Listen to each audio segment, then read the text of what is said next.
Fala galera, beleza? A gente está aqui com o Fred hoje. Fred é amigo meu de um bom tempo e a gente vai contar um pouco e conversar aqui sobre a história dele. E na expectativa de que inspire vocês e que vocês vejam alguma semelhança aí com a história dele ou de alguma forma se relacione e faça com que você se motive também a buscar passos parecidos ou pelo menos te inspire de alguma forma.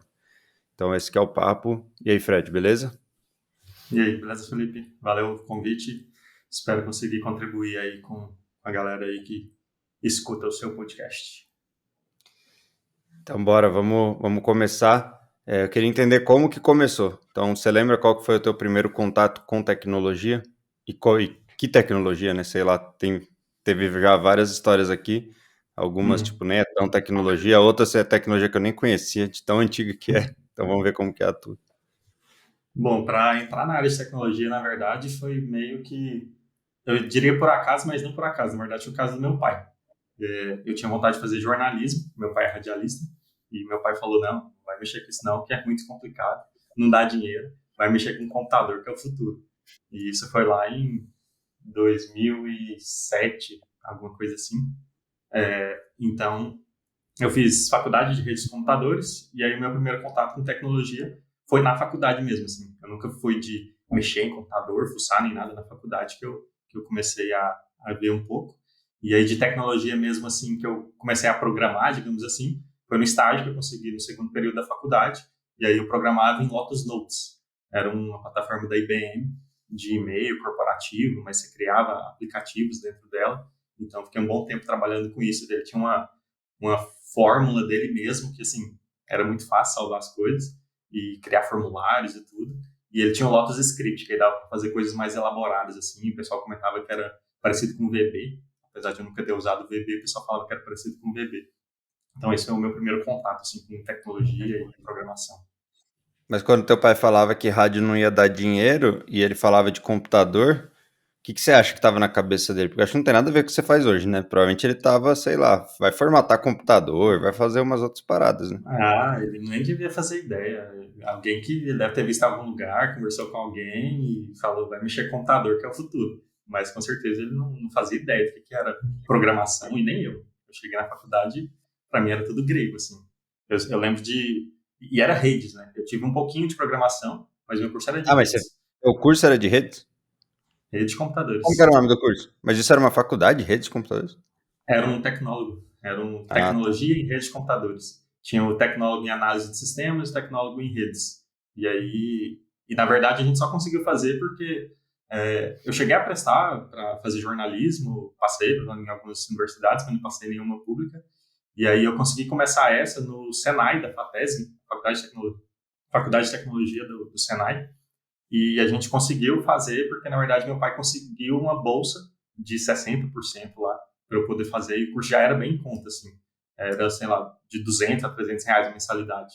E a gente conseguiu essa bolsa e aí foi que eu consegui fazer, assim, porque a gente também não tinha muita condição de pagar uma faculdade de 800 reais, 1.000 reais, que era igual uma PUC da vida. Então, foi um dos motivos de conseguir fazer foi essa bolsa também. Hoje eu acho que o mundo é muito diferente, né? Porque eu também entrei na faculdade, eu já tinha feito um site, umas paradas assim, mas eu não tinha feito nada muito complexo.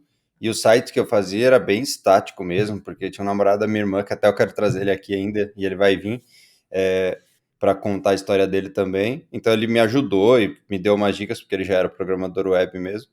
Mas eu também não sabia muito o que era programação, porque um site estático é basicamente uma declaração, né? Não chega a ser uma programação que você só bota um monte de tag lá e tá pronto. Acho que o mais Sim. complexo ali era fazer um iframe com scroll.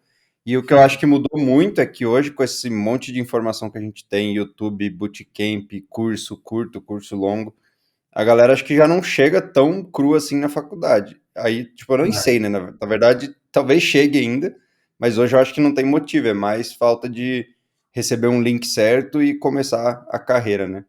O que que você tá Eu vendo diria hoje que da molecada que tá começando, assim? eu acho que a maioria está começando realmente por cursos mais rápidos e é o que eu aconselho até para o cara sentir também, né? Eu estava conversando com um amigo meu que tem um filho de já 17, 16 anos e ele estava interessado em começar a aprender tecnologia, né? Hoje em dia eu falo que a programação virou a nova engenharia civil, né? Todo mundo queria fazer engenharia, medicina, direito, era meio que o padrão, né? E aí, hoje em dia, a tecnologia está no meio aí desse bolo. Então, daí ele me perguntou, né, o que você acha e tudo mais. Eu falei, cara, é uma área muito boa e eu aconselho ele começar a fazer algum curso e tudo mais. Se você quiser me passar o contato dele, eu posso tentar ajudar. Eu diria para ele começar algum curso, para ele sentir, ver como é que é, e depois realmente ver se ele quer fazer uma faculdade ou não, se ele quer continuar na área ou não. Mas você consegue ter esse contato muito mais fácil, né? Você consegue validar ali se é algo que você gosta ou não. Na época da minha faculdade mesmo, um amigo meu começou a fazer análise de desenvolvimento de sistemas e acho que no segundo período, assim, ele desistiu. Falou, cara, isso aqui não é pra mim, não dá e tal. E ele ralava muito, mas não conseguia, sei lá, pegar, entender e acabou desistindo. Então, hoje em dia, você consegue ter esse contato antes e até hoje em dia, não necessariamente fazer uma faculdade. Acho que hoje é mais opcional, né? Faculdade. Mudou bastante mesmo o padrão. Eu acho que isso é bom, né? Mudou para acelerar. Só que aí o que a gente tem visto, pelo menos eu tenho percebido, é que algumas vezes faltam conhecimentos que eram mais comuns de ter antigamente. Então, agora a gente que está em posições mais de liderança também tem que tomar um pouco mais de cuidado, né? De como delegar as tarefas, do que ter cuidados. Então, para mim é um mundo ainda bem novo, ainda mais porque, assim como você, depois a gente vai chegar onde você está hoje, mas estava trabalhando mais fora do Brasil e acho que o Brasil passou por uma pandemia muito severa. Eu acho que afetou mais pessoas aqui do que em outros lugares, e não só da questão de mortes, que é óbvia, né? Mas também a questão de emprego. Isso forçou muita gente a mudar de área e muita gente para a área de tecnologia.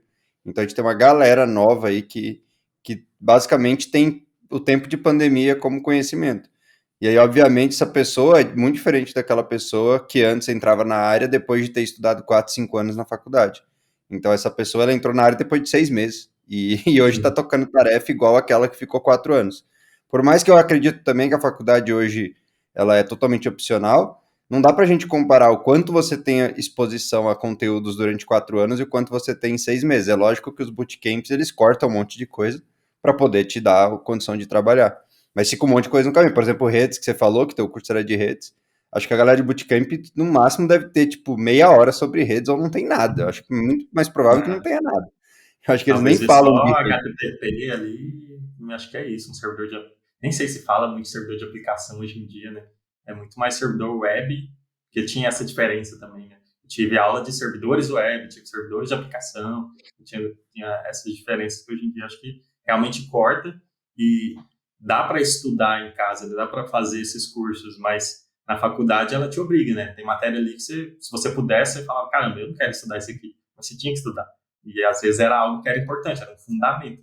Eu tive aula de sistemas operacionais Windows, sistemas operacionais Linux. A gente usava Slackware, que é uma das distribuições mais complicadas de Linux. Coisa que hoje em dia você começa, vai para o Ubuntu, você vai para uma distribuição bem mais simples. Então, a faculdade te força a estudar, às vezes, coisas importantes que você não estudaria por conta própria. Você provavelmente pularia aquilo ali e vai mais para a prática, né, de fazer algo programar um pouquinho e já ver o resultado e é mais imediatista, assim, né, a galera hoje em dia, eu acho. Eu tô até começando a mudar um pouco a estrutura lá do Como Criar um App, que é um projeto de educação na área de tecnologia, e tentar. Vou começar agora isso, né? Começar a colocar desafios para tentar simular um pouco o ambiente de maratona, que é um ambiente que eu aprendi muito, para ver o que acontece, porque também tem outro lado que acho que tem dois espectros aqui que a gente está falando. Tem as matérias, as disciplinas diferentes e que não são programação. Então a pessoa vai conseguir programar sem saber o que é rede. Em 99% dos casos não vai afetar em nada a vida dela. Mas quando eu pegar uma tarefa de DevOps, de criar um gateway, de fazer alguma coisa lá na AWS ou no Google, ela vai começar a dar umas travadas porque ela não sabe nem o conceito. Aí ela vai conseguir, se ela for dedicada, ela vai estudar, vai entender e vai conseguir do mesmo jeito. Mas se ela já souber os conceitos, ela vai deslanchar muito mais rápido. E aí esse é um lado, tipo, é uma disciplina que faltou. E tem a profundidade também, que eu acho que isso é o que afeta ainda mais no dia a dia. Por exemplo, conhecer uma análise de algoritmo, é conhecer, por que isso aqui é lento, por que a complexidade desse algoritmo não é legal. Então isso é uma coisa que talvez tentar mapear como uma forma de desafio pode ser motivadora. E aqui eu tô falando disso de educação, porque eu também sei que o Fred gosta de educação. Então é um assunto que a gente sempre discute e troca ideia. Mas vamos tentar voltar para a tua história para ver onde foi parar, né? Então você fez esse curso meio maluco aí, eu nem sabia que tinha um curso meio tipo tecnólogo barra redes. E beleza, então você sabe um pouco de redes e um pouco Mas você tinha aula de algoritmo e programação? Ou o primeiro contato foi com o Lotus? Ou já teve na faculdade, mas era muito superficial? O primeiro contato foi com Lotus, porque eu ia ter na faculdade a partir do segundo período. No primeiro período eu não tive nada de programação, e assim que entrou no segundo período eu já comecei o estágio sem saber nada de programação. E aí começou as primeiras aulas, né, as matérias de algoritmos. Inclusive na primeira eu saí muito mal, e aí logo eu comecei o estágio, e aí no estágio eu fui conseguindo vincular mais, assim, entender o que era a teoria que o professor estava passando com a prática no dia a dia. Então eu senti que o meu estágio ajudou muito, assim, porque aí na segunda prova eu já fui super bem, aí depois eu tive matéria de programação, era programação estruturada, depois tinha programação orientada a objetos, que aí foi C++, depois foi para Java, e aí, assim, a primeira matéria de algoritmos eu fui muito mal, depois eu quase que fechava tudo, assim, e muito porque no dia a dia da empresa eu já conseguia entender e linkar muito mais fácil as coisas com a teoria com a prática, né? Enquanto todo mundo ficava ali tentando imaginar, eu lembro que a gente ficava conversando assim entre os colegas, falou, cara, mas como que esse código aqui vira, sei lá, um Windows? Como que isso aqui vira algo? Porque era muito na tela de comando, no terminal ali, né? Então você não via um resultado. Quando a gente via pela primeira vez com Java um swing lá, né, do Java, um JOption Panel, que já aparecia uma janelinha, aí sim, você fala, não, caramba, agora eu tô entendendo onde é que isso aqui vai dar. Então, eu tive essas aulas, eu devo ter tido aí umas 5, 6 matérias que eram de programação, e aí o restante de redes. Teve uma coisa que você falou, que é uma coisa que eu tô super curioso, acho que eu vou ter que pesquisar e parar de ser preguiçoso, mas que eu falei já sobre isso num dos outros papos também. E até falei do meu caso. Você foi mal no começo em algoritmo. E acho que para todo mundo tem essa fase. Talvez tenha alguns gênios que já pulam essa fase, mas eu lembro, só que eu não consigo lembrar o quando isso mudou. E é isso que eu queria te perguntar. Mas eu lembro que no começo, tipo, eu vi o professor falando as paradas lá de algoritmo, não faz muito sentido, sabe? O negócio não encaixava. E aí, eu sei que Muito tem algum abstrato. momento, mas eu não consigo lembrar quando foi, mas talvez você consiga, e é isso que eu tô querendo descobrir. Tipo, quando que é o momento que clica a parada, sabe? Talvez para algumas pessoas nunca clicou, mas não é porque a pessoa. Eu não acredito em QI, eu não acredito nessas paradas, eu acredito em dedicação. Talvez é porque a pessoa nunca ouviu do jeito certo, ou nunca leu uma parada do jeito certo para ela, porque talvez tenha 10 jeitos certos de fazer clicar o que é algoritmo, né? Para quem não conhece a expressão clicar, vem mais do inglês, de tipo, quando você tem um estalo e fala, putz, agora eu entendi. Uhum. Tipo, eu sei que eu tive esse momento, mas eu não consigo lembrar qual foi. Mas parece que, tipo, você foi mal e depois você foi bem, teve algum momento que mudou. Ou será que é só exposição mesmo? Tipo, vai insistindo, vai insistindo. Eu não sei, mas eu acho que tem alguma coisa que dá pra a gente mapear. E eu não pesquisei ainda, tá? Tô sendo preguiçoso. Uhum. Talvez tenha uma pesquisa científica de alguma faculdade brasileira ou gringa muito fera que fala, ó, é aqui que clica e todo mundo devia fazer isso, mas eu não sei. Você sabe quando foi o teu caso? Ah, eu não sei, mas o que eu imagino, que é o que eu faço até hoje, eu sempre gosto de estudar por várias fontes diferentes, assim. Então, para mim, se eu ficasse só na faculdade, ouvindo o que o professor está falando, estudando o livro que ele passou, para mim não ia funcionar. Então, assim, para mim, a exposição no estágio, que eu já comecei a programar, e a buscar outras fontes de estudo também, que eu sempre buscava, eu acho que isso que ia fazendo eu entender, assim. Às vezes o professor falava uma coisa e eu não entendia, aí eu pegava esse mesmo assunto. Já teve vezes, tanto de programação quanto de redes, que eu faltava a aula do professor, porque eu falava, cara, eu não estou entendendo nada que esse professor está falando. E eu ia para a biblioteca, pegava um livro e ficava lá estudando em vez de assistir a aula dele, porque para mim ele está falando grego, então deixa eu tentar entender aqui por mim mesmo, para depois eu ouvir o que ele está falando. Então, o clique eu não sei, mas o que eu costumava fazer e faço até hoje é sempre estudar por várias fontes diferentes, porque ouvindo explicações diferentes, de formas diferentes, acaba que eu acho um que fala, putz, agora entendi, agora fez sentido o que eu li lá no outro lado. Mas você acha que Eu existe faço o clique ou bastante. não? Você acha que é mais um processo do que um momento? Ah, eu acho que talvez exista o clique, mas não, tipo, agora Mudou foi. tudo. Mas é um processo onde no final dele o clique vem, né? Então, para mim foi coisa de meses, assim, por exemplo, da primeira prova até a segunda, na verdade eu já tinha começado o estágio, e aí acho que um mês depois eu já fiz a segunda prova, um mês e meio, alguma coisa assim. E aí eu já tinha começado o estágio, já estava fazendo sentido para mim, porque no estágio o Lotus Notes era muito direto, assim.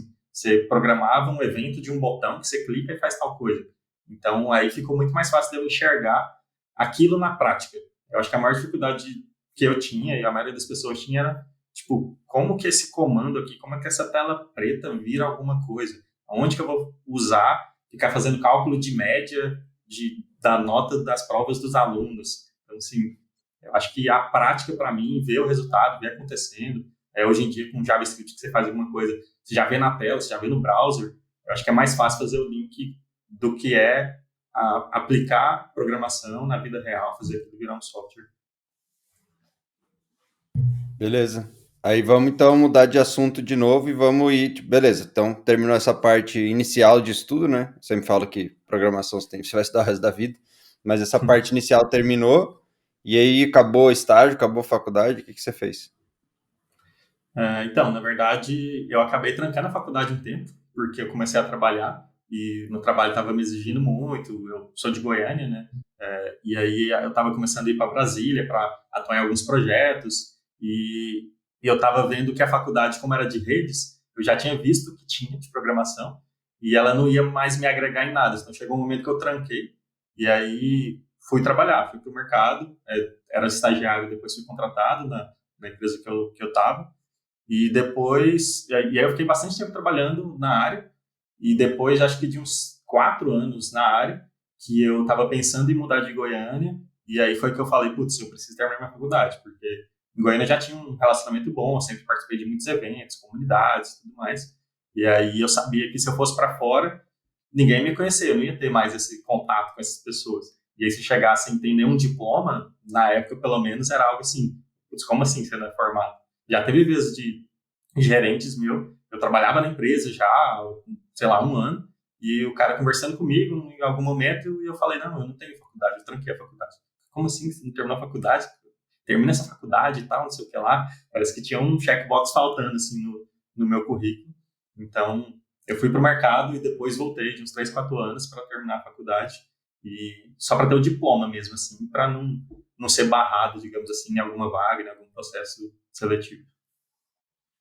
Depois, acho que eu vou dar um pulo aí, mas qualquer coisa a gente volta se tiver algum ponto mais Uhum. relevante. Mas depois você até foi para a Europa, né?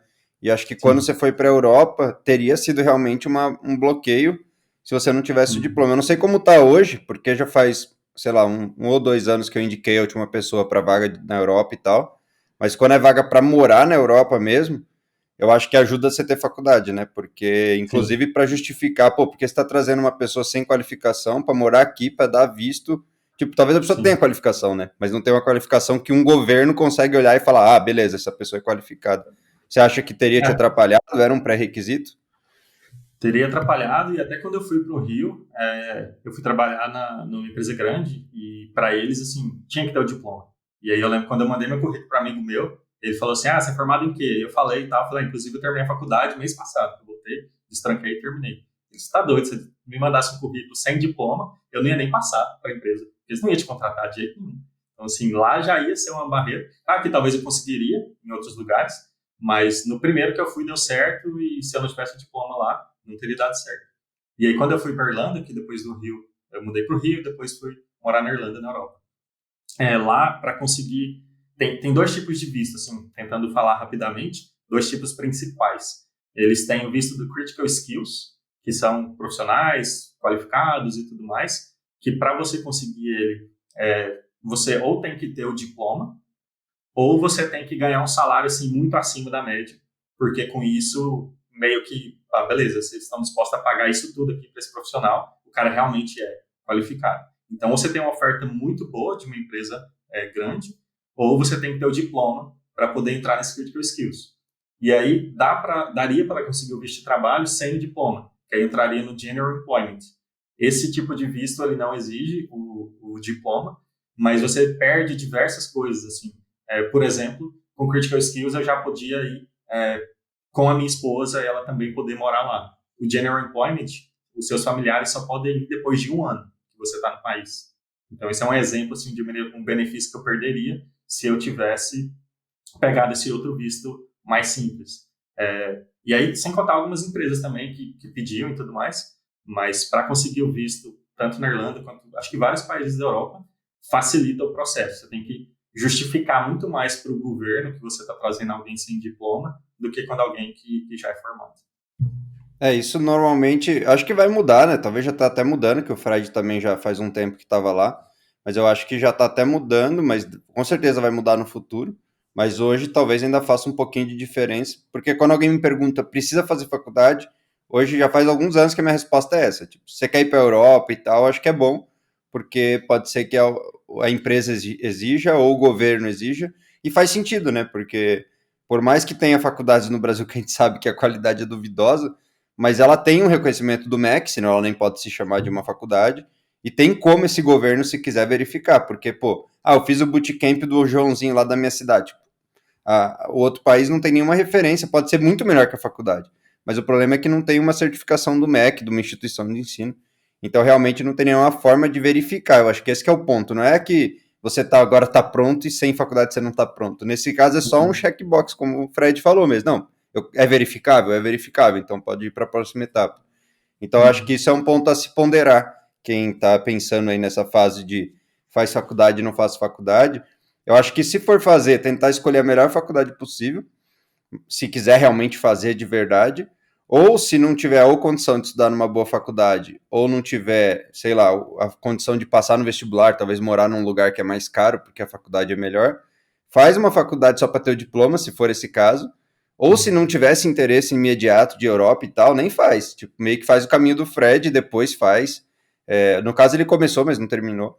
Então, acho que tem que ficar um pouco mais solto essa questão, né? E aí, o que é uma coisa que eu fazia, o Fred também acho que fazia de uma forma um pouco diferente, falou que ia na biblioteca. Na hora que eu estava na aula, muitas vezes o assunto que estava sendo falado na aula era um assunto que eu já sabia, ou era um assunto que era muito fácil para mim. E aí eu usava esse tempo, no caso eu já sabia que eu gostava muito de programar, eu usava esse tempo para programar. Então, tinha que ter presença, né, na minha faculdade. Tem faculdades que se você tirar, sei lá, acima de 8, você não precisa ter presença. Na minha faculdade não tinha isso, eu tinha que ter presença. Então, eu tinha que ficar na aula. Só que eu não ficava ali, pô, porque querendo ou não, a aula é muito tempo, né? Você vai gastar 3, 4 horas por dia sentado ali olhando para frente. Então, eu usava esse tempo para programar, ficava programando.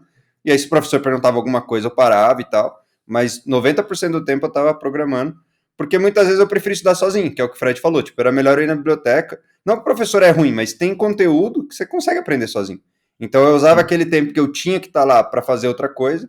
E aí muitas vezes eu pegava o conteúdo depois, estudava. Na minha época ainda não tinha, que é o mesmo caso do Fred, né? Tanto conteúdo de vídeo, então normalmente era livro mesmo. Então eu pegava um livro para estudar. Eu não tinha dinheiro para comprar livro, então os livros que não tinha na biblioteca, por exemplo, livro em inglês de Java, não tinha na biblioteca lá. Aí eu imprimi o PDF pirateado mesmo. Então hoje eu não pirateio mais livro já faz alguns anos. Mas na época eu não tinha dinheiro, então eu tinha que piratear, não tinha opção. Sei que não é bonito falar isso, mas tipo, eu tinha que estudar e eu não tinha dinheiro para comprar, o único jeito era piratear. Então era bem mais difícil, né? Hoje tem muito mais acesso. E aí, mas conta um pouco.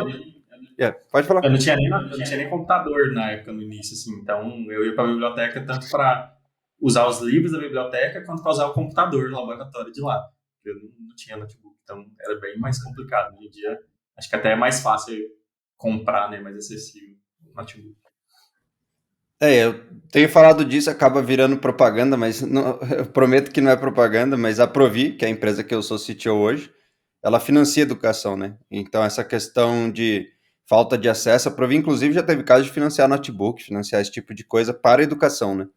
Então para quem não conhece a Provi, busca alguma escola e que tem Provi como financiamento, que tem uma condição bem boa de pagamento, e é boa mesmo, né? Por isso que a Provi é a maior na área de financiar alunos. E é uma forma hoje de você estudar. Muitas vezes a pessoa vê, alguém fala de um curso e fala, putz, mas eu não tenho condição de pagar. Tipo, as maiores escolas de programação do Brasil, quase todas, usam a Provi. Então, se você for lá e falar, eu não tenho condição, provavelmente eles vão te oferecer a Provi como uma forma de financiamento. E é uma forma de financiamento justa, sustentável, você vai conseguir pagar. Então, isso é bem da hora, que na nossa época não existia. Então, simplesmente a gente dava um jeito, pirateava livro, ia na biblioteca. Hoje em dia tem como você estudar e pagar depois, tem vários modelos bem interessantes. Mas enfim, é só um parênteses, mas sempre que a gente entra nesse assunto eu acabo falando, cara, preciso falar, porque vai que alguém não ouviu o outro e nesse aqui. E realmente não é para fazer um merchan, não, é para realmente você conseguir estudar.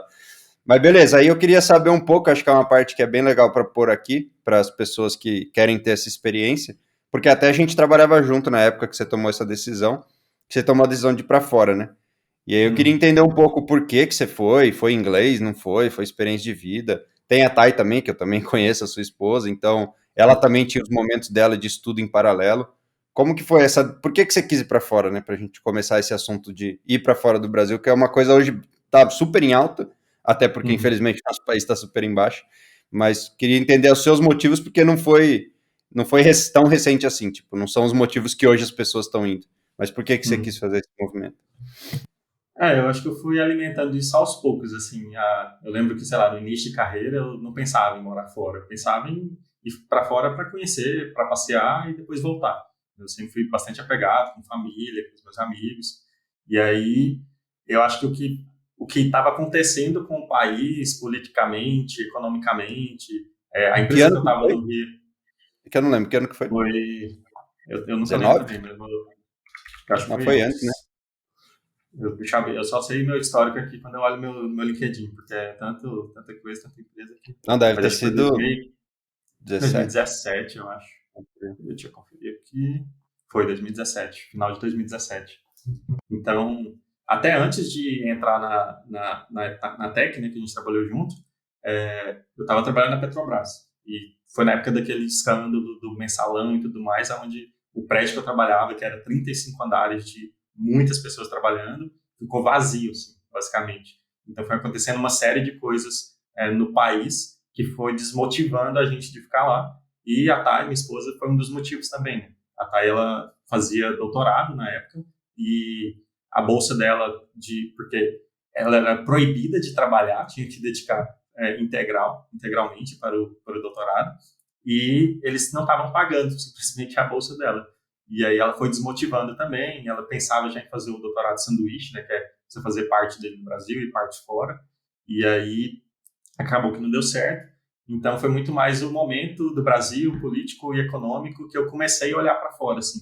E também foi uma época que, pelo menos na minha bolha ali, várias pessoas já começaram.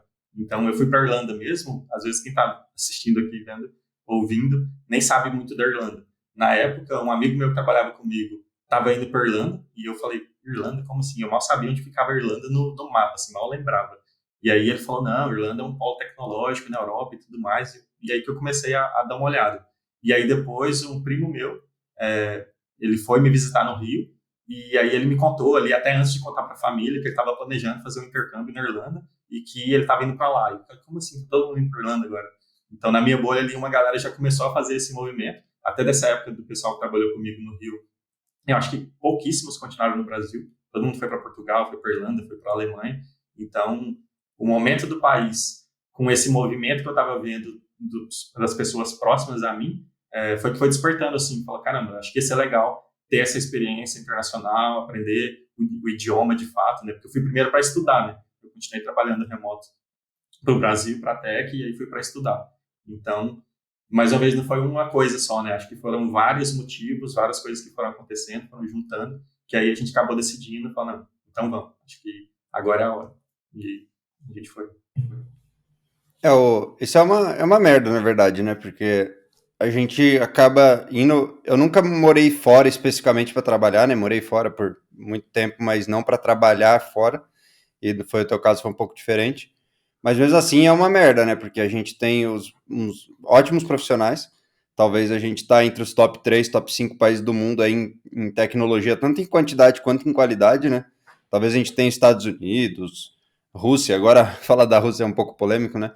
Mas acho que tem muito russo bom também, Alemanha e tal. Mas o Brasil acho que não estaria fora do top 10, por exemplo, se for tentar balancear qualidade e quantidade na área de tecnologia, em Java mesmo, a gente tem a maior comunidade de Java, tem pessoas super famosas no mundo inteiro de Java, que são Aí lá brasileiras. fora, as empresas que eu trabalhei, todo mundo gostava de trabalhar com brasileiro. Todo mundo gostava da gente ser desenrolado e também a gente, principalmente na Europa, eles têm um clima, um ritmo de trabalho mais devagar, eu diria, né? Mais equilibrado, na verdade, de trabalho, qualidade de vida, enquanto a gente quer trabalhar, quer fazer e tudo mais. Então, assim, o brasileiro acaba entregando muito mais e se dedicando mais do que alguém que está ali no país dele, tranquilo, não tem nada a perder, enquanto a gente está ali lutando para ganhar nosso espaço. Né?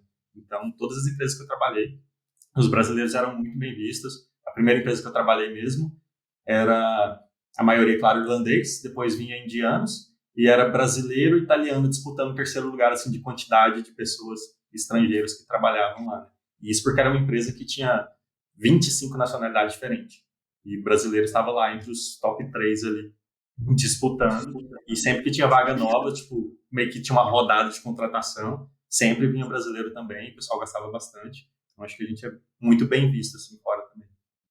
É a nossa postura, né, de querer resolver as paradas, fora do Brasil, principalmente indo mais pro lado da Europa, assim, e acho que o lado oriental também tem um pouco disso, mas a cultura é de cada um na sua caixinha, né? Então, tipo, mas isso não é minha atribuição, sabe? É lógico que tem brasileiro que pensa assim também, mas no geral, os brasileiros são muito arrojados e, tipo, não, se tem um problema, a gente vai resolver, velho. E é um perfil que eu gosto bastante. Eu sei que tem gente que prefere pessoas que seguem todas as regras, eu prefiro pessoas que não seguem tantas as regras. E, tipo, e realmente vão. E acho que esse perfil do brasileiro ajuda pra caramba. Só que, de novo, o que eu tava falando é que é uma pena a gente perde esses profissionais, né? Então, muita Sim, gente não volta. E aí, quando a sim, gente fala disso, pode parecer que é só a perda do profissional, mas não é, né? Pensa toda a economia que deixa de girar a partir do momento que uma pessoa aí que vai ganhar, se converter, com certeza mais de 10 mil reais, então ele vai estar ganhando entre 10 e 30 mil reais, provavelmente, e todo esse dinheiro mensalmente vai estar sendo gasto fora do Brasil. Então você perde o talento, você perde toda essa renda que está sendo. Alguma empresa está faturando, então ela está ganhando dinheiro, está conseguindo pagar tudo isso para alguém, e esse alguém ainda vai lá e gasta fora, sabe? Tipo, é muita grana que o país perde. E na maioria dos casos, essas pessoas não foram porque elas brigaram com a família delas, elas foram porque elas acharam que o país estava uma merda. Então, tipo, não é sim. porque o micro dela tava ruim, era o macro mesmo, sabe? É o que você falou, tipo, pô, tava aqui na Petrobras, o prédio esvaziou por causa de corrupção. E aí, tipo, você fala, velho, não vou ficar nesse lugar, né? Então, isso é muito triste. E aí, tipo, eu até tô fazendo um movimento um pouco contrário, né? Então, eu tava trabalhando para uma empresa canadense, agora tô trabalhando para uma empresa brasileira. E teve um pouco disso também na minha motivação. Eu acho que o impacto da empresa na educação foi o maior motivo, mas também teve um pouco, pô, faz tanto tempo que eu não gero nenhum impacto no Brasil, por mais que eu estava aqui, então eu estava gastando o dinheiro aqui, mas eu acho que gerar impacto no Brasil é uma coisa que hoje, acho que as melhores pessoas a gente não estão aqui. É muito triste, até no futebol é assim, né? Meu pai sempre falava que, meu pai já faleceu, o pai do Fred também é da área do futebol, talvez já tenha falado alguma coisa parecida, mas meu pai sempre falava, tipo, Brasil, a Série A no Brasil, na verdade, sei lá, é a Série D, a Série E, porque todos os jogadores top não estão aqui. Então, tipo, Sim. Série A do Brasil é piada falar que os melhores jogadores do Brasil jogam na Série A. Não, deve ser tipo a Série E que tá aqui, Não, porque os 5, 10 melhores níveis estão tudo fora, né? e até o mediano para cima vai para fora, assim, né? Eu morei um tempo em Portugal também e é muito diferente você assistir um jogo da Série A do brasileiro e da Série A, né, digamos assim, do Campeonato Português, Campeonato Espanhol. O nível é muito diferente. O jogo é muito mais estratégico, muito mais jogado, mais movimentado. Então, é, essa exportação de talento, né? Acho que em diversas áreas isso acontece, né? Na área de pesquisa mesmo, né? Enquanto a Thay estava tentando trabalhar com pesquisa, fazer o doutorado e tudo mais. Ela fez doutorado em biotecnologia, tinha umas pesquisas bem legais, bem importantes que ela fazia com o Inmetro, e simplesmente perdeu. E assim, nessa época, um monte de pesquisadores, cientistas e tudo mais tiveram que largar os estudos, porque, pensa, você não pode trabalhar em outra coisa, e você não recebe a bolsa que já era, tipo, ridículo o valor que eles pagavam, e ainda não pagam, você vai perdendo essas pessoas, elas vão para fora. A pesquisa é muito mais valorizada lá fora também. Então, diversas áreas acabam perdendo porque ou o profissional não é valorizado ou o governo causa isso, né? Porque várias áreas não estão boas e acaba causando isso. E ainda tem um outro caso engraçado de um amigo meu que foi para Irlanda para fazer o intercâmbio, passear, aprender inglês. Ele nem tinha intenção de morar. E aí, quando chegou lá, ele tipo, mudou no LinkedIn que estava na Irlanda. Já começou aquele assédio, aquele monte de empresa e tal, as ofertas legais, não sei o quê, e ele nem pensava em ficar lá, ele ia voltar para o Brasil. E aí ele acabou gostando do país, recebeu um monte de oferta e acabou ficando. Então, isso também acontece quando às vezes você vai passear e você conhece um país e fala, caramba, morar aqui ia ser muito da hora. Então, quando você vê alguns países de fora também e percebe a qualidade que tem, acaba despertando essa vontade de mudar porque no seu país não está legal. Então, são vários fatores, né? E realmente para o ecossistema é muito ruim, né? Perder essa galera, assim. Você não tem... Dificilmente você consegue contratar um profissional acima da média, porque esse cara está trabalhando para fora, ganhando em dólar, em euro, é difícil competir. Então, assim, é uma situação que eu não faço ideia de como ajudar a resolver ou minimizar, assim, é difícil competir com o mercado estrangeiro. Eu acho que hoje uma das soluções é criar empresas que tenham um modelo de negócio muito bom para conseguir competir mesmo em moeda mais fraca, que é o real hoje, né? Então você precisa ter um modelo de negócio muito parrudo para você conseguir. E era uma discussão que agora acho que até está menos, porque eu acho que a galera desistiu. Mas tem um grupo de CTOs que a gente sempre discutia isso e eu sempre dava essa opinião. Eu sempre falava, galera, tipo, a gente tem que criar business melhores, sabe? Tipo, não adianta você ficar reclamando que o real tá valendo pouco ou que as empresas gringas estão pagando muito, sabe? A gente tem que criar business melhores. Tem uma coisa também que é importante que eu acho que falta, e aí não é só no Brasil, né? Falta no mundo inteiro, é empresa que gera impacto de verdade, sabe? Porque eu tenho visto na Provi que quando eu vou conversar com alguém para trazer a pessoa, cara, mesmo que ela vai ganhar um pouquinho menos, acho que ganhar muito menos ninguém vai aceitar, mas ganhar um pouquinho menos, se ela vai trabalhar para uma coisa que tem um impacto real no país, ou vai trabalhar numa coisa que, tipo, ah, beleza, é uma startup aí com uma ideia maluca que ninguém nem sabe para onde vai, tipo, isso faz muita diferença, pelo menos tem feito. Então, tipo, isso é legal. Tá bom, a gente não consegue competir 100% na grana, mas e se eu realmente provar para a pessoa que tem impacto, sabe? Ou se realmente eu criar um plano agressivo para a pessoa ganhar dinheiro se a empresa der certo. Então, assim, esse horizonte, muitas vezes a empresa de fora não vai ter. Por exemplo, a empresa de fora, vai ser muito raro uma empresa de fora que conseguir motivar alguém pelo impacto no Brasil, porque provavelmente essa empresa nem tem impacto no Brasil. Então, acho que tem caminhos alternativos que são mais difíceis, é muito mais fácil. Não, ganho em dólar, é dinheiro pra cacete, eu consigo pagar dinheiro pra cacete pra todo mundo, tá todo mundo feliz. É lógico que esse caminho é muito mais simples. Mas eu acho que tem formas alternativas de simplesmente ficar, tipo, ah, beleza, a gente não consegue competir. E é lógico que a gente não vai conseguir ganhar todas, né? Mas nada na vida a gente ganha. Mas aí vamos tentar fechar um pouco a tua história. É, hoje você não tá mais na Irlanda, né? Você já voltou pro Brasil, acho que já talvez já até saiu do Brasil de novo. Mas o que você está fazendo hoje e o que você vê aí de horizonte nos próximos desafios aí que você tem, até de onde você está morando? Eu nem sei onde você... Eu sei que você está para voltar para a Europa, mas eu não sei se você já voltou. Então conta um pouco do estado atual aí da tua carreira e vida. Então, indo na linha do tempo ali, eu morei uns 3 anos, mais ou menos, na Irlanda. Depois aí foi na época da pandemia, a gente decidiu mudar de lá e a gente foi para Portugal, ficou um ano em Portugal. E aí ali em Portugal a gente já ficou como nômades, né? Então, a minha esposa hoje, ela saiu da área de pesquisa, hoje ela trabalha com marketing digital, então trabalha também remoto. E aí em Portugal a gente já estava vivendo como nômades, então a gente passou por diversas cidades, ficava 1 mês, 2 meses em cada cidade. E depois disso a gente voltou para o Brasil. A gente ficou uns 5, 6 meses no Brasil, por bastante tempo. Mais para matar a saudade da família e ficar mais perto e tudo mais. Mas mesmo dentro do Brasil, sempre que podia a gente estava viajando, né? Então, hoje nós somos nômades, a gente não tem um lugar fixo. Agora a gente está na Espanha. A gente chegou esse final de semana agora. A gente está aqui em Valência. E aí a gente vai passar por vários países aqui, a gente já tem programado para ir para a Bélgica, para ir para Amsterdã, para ir para a Irlanda novamente, ver os nossos amigos por lá. A gente quer ir para a Itália, para a França. Então, até o final do ano, a gente quer ficar viajando bastante, tanto pela Europa quanto com os Estados Unidos. E hoje, né, eu estou trabalhando no Meteor. Hoje eu sou CTO do Meteor e trabalho remoto, a empresa canadense também, né? Todo nosso time é 100% remoto. E hoje, de horizonte, a gente não tem muito bem definido ainda aonde a gente vai morar. A gente pensa em morar na Espanha quando a gente for fixar assim mesmo, né? Foi um país que a gente visitou Sevilha, a gente gostou muito. O que a gente já viu de Valência, que a gente gostou muito. E eles têm um visto que é muito legal se você tem uma renda de trabalho ou uma renda fixa de investimento, coisa do tipo. Eles têm o visto de residência não lucrativa, que, assim, basicamente você ganhando o valor que precisa e tendo o valor que precisa guardado, é relativamente fácil você dar entrada com esse visto. E aí você fica por 1 ano com esse visto de residência não lucrativa, você pode renovar por mais 1 ano, e no terceiro ali, né, quando seria a terceira renovação, você já pode aplicar para a cidadania espanhola.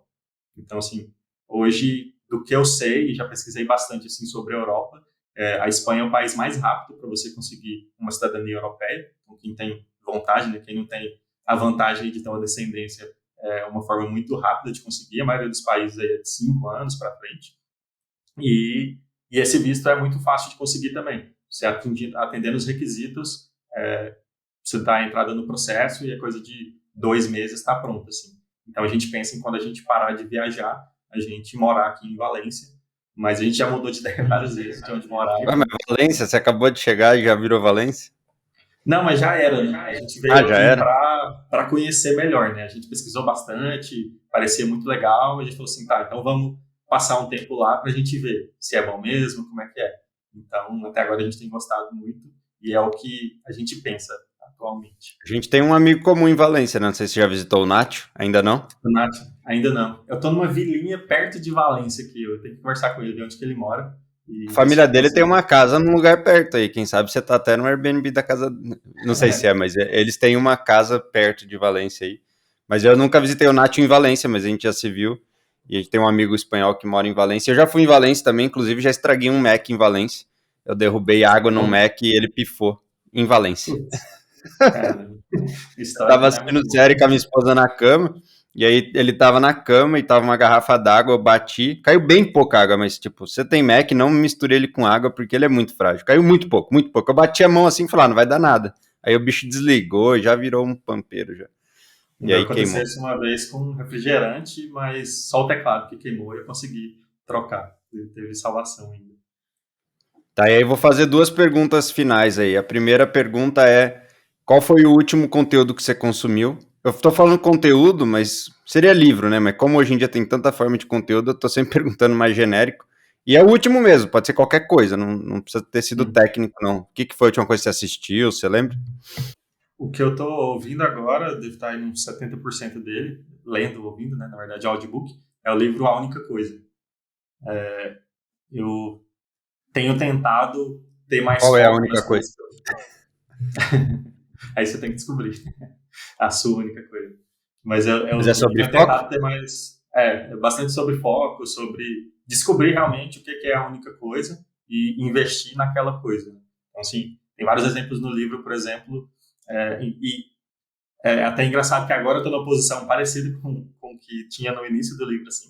Ele falava que um diretor de uma empresa estava com bastante problema lá, de uma crise mesmo na empresa dele, e aí ele contratou uma consultoria, alguém para ajudar ele, e no final das contas, resumindo, né, o cara falou assim, ó, você tem aí 12 diretores na sua empresa, você tem que reduzir esse número de diretores e ter só 5, e aí assim, todo o contexto lá, ele fala, escolhe só 5, e são essas 5 pessoas que você vai focar. Esquece os 300 funcionários que você tem.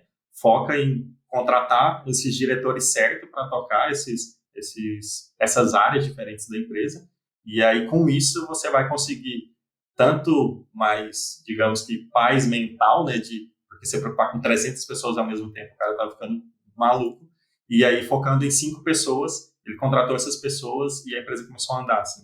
Então, não é nem só o foco de uma única coisa que você vai fazer, mas é assim, qual coisa que você tem que investir que vai te dar um resultado maior, ao invés de você ficar tentando fazer tudo ao mesmo tempo, assim. Então, Eu nem sei se o sem Fred dúvida. sabe, mas o Andrew, que é um dos fundadores da Tiny, que adquiriu o Meteor em final de 2019, ele tem a teoria do hire one to hire 10. Então, tipo, você contratar um para contratar 10. E na Eu ouvi Provito o também já estou podcast. aplicando isso. Então, eu comecei contratando ou promovendo o pessoal que a gente está chamando de Engineer Manager. Então, e essas pessoas agora estão me ajudando a contratar os Tech Leads e esses vão ajudar a contratar os devs mesmo, porque a gente está numa fase de expansão, né? Então, não teria como eu crescer o tanto que a gente tem que crescer. A gente tem mais de 70 vagas abertas. Imagina eu entrevistando, sei lá, 600 candidatos para chegar em 70. Isso seria Não vai ter impossível. vida. Então, eu foquei em trazer as pessoas que vão ter condição de trazer mais pessoas. E é mais ou menos essa estratégia mesmo. Então, hoje, de one-on-one, de pessoas que eu falo diretamente, eu acho que são 6 engineer managers. Tem uma área nova que a gente está criando que eu quero estar mais próximo, porque é uma área nova, né? Então, vai ter o líder dessa área nova. E acabou. E aí, é lógico, eu vou falar com outras pessoas, as pessoas têm liberdade de falar comigo, mas na minha responsabilidade primária, falar com essas pessoas e conseguir resolver os problemas dela mesmo no one-on-one. Então, acho que essa estratégia é boa, sim. A questão do foco tem muitas áreas de foco, né? Eu mesmo não sou uma pessoa, se você olhar de fora, super focado. Você fala, pô, esse cara faz um monte de coisa. Mas cada coisa que eu faço, eu tenho um foco muito específico. E, no geral, eu tento que essas coisas se conectem, né? Tipo, sei lá, Provi e essa iniciativa aqui de gravar podcast, para mim, tem tudo a ver. Porque aqui eu tô tentando inspirar pessoas para ir para tecnologia e a Provi dá formas, não só em tecnologia, de dar acesso em educação. Então, acho que essa reflexão é legal, né? Tipo, como que eu uno as coisas? Porque fazer uma coisa só, eu sei que tem gente que é bem, que aí já é o hiperfoco, né? Que a pessoa só gosta de fazer uma coisa na vida. Eu não sou esse cara, eu sei que eu não sou esse cara, eu tenho que ter outras coisas para fazer, mas quem tem essa, igual eu, de fazer mais de uma coisa, mas tentar que essas coisas tenham alguma convergência, né? E aí tentar convergir na pergunta final que eu tenho pro Fred, que é qual que é o porquê da vida dele. O porquê da minha vida? Essa é uma pergunta difícil. Tem que refletir agora, mas... Como veio refletir agora? Você veio falando das teorias do Simon Sinek faz, sei lá, 5 anos, 4 anos. Já devia ter refletido. Mas geralmente a gente refletia bastante do porquê aquele projeto, porquê aquela empresa, porquê da vida é mais complexo. Mas eu acho que igual a questão do foco que a gente falou agora, que não, você pode ter foco em alguns momentos específicos, em áreas específicas. Eu acho que a gente também tem alguns porquês diferentes, assim. É difícil pensar em só um porquê. Mas eu acho que uma coisa que eu invisto bastante, que isso acaba refletindo em várias das minhas decisões, é de proporcionar uma vida melhor para minha família, para minha esposa, para quem está perto de mim, assim. Tanto que hoje meus pais estão com a gente aqui na Espanha, eles apaixonaram, assim, gostaram muito, e é a primeira vez que eles vêm para fora. Quando eu fui para o Rio, meus pais foram também, então eles ficaram, tipo, muito maravilhados com o Rio, não conheciam o mar e tudo mais. Então, o que eu consigo trazer e dar de oportunidade para eles, sei lá, conhecer o mundo, que é algo que eu gosto muito, de viajar e conhecer coisas diferentes. Eu gosto muito de proporcionar isso também, tanto para a Thay, minha esposa, quanto para minha família. Então, várias decisões que eu tomo hoje em dia são pensando neles, assim, né? O trabalho remoto me dá a possibilidade de ficar mais tempo no Brasil. Agora, fiquei 6 meses no Brasil. Quando eu trabalhava presencialmente lá na Irlanda, eu tinha que ir, ficar 20 dias no máximo e já voltar correndo, era tudo aquela loucura. Então, hoje eu consigo ter mais essa liberdade, e aí várias decisões são pensando nisso também, né? E aí, na área de trabalho, digamos assim, aí já teria outro porquê. Então, assim, aí tem vários porquês que vão se conectando, mas eu acho que hoje em dia foca na família, eu acho que é o principal do meu porquê, assim. Massa, eu vou só fazer a sugestão de ler o livro do Simon Sinek, que comece pelo porquê, que ele vai falar que só existe um porquê desde que você nasce até quando você morre, mas aí, e na verdade o que ele defende é que seu porquê já existe, você só precisa descobrir ele. Mas aí é teorias a gente pode discordar. Mas valeu, Fred, foi muito bom o papo. Acho que a gente vai ter outros papos no futuro. Esse foi mais para a galera te conhecer, saber um pouco da tua história e essa peculiaridade de morar fora e viajar bastante. Eu acho que é legal, que tem muita gente que quer ter esse estilo de vida e ou acha que é impossível ou não conhece ninguém. Então é legal ouvir de você. Valeu, obrigado pelo papo. Valeu pelo convite, tô aguardando o convite dos próximos aí. Valeu, abraço, até mais. Abraço.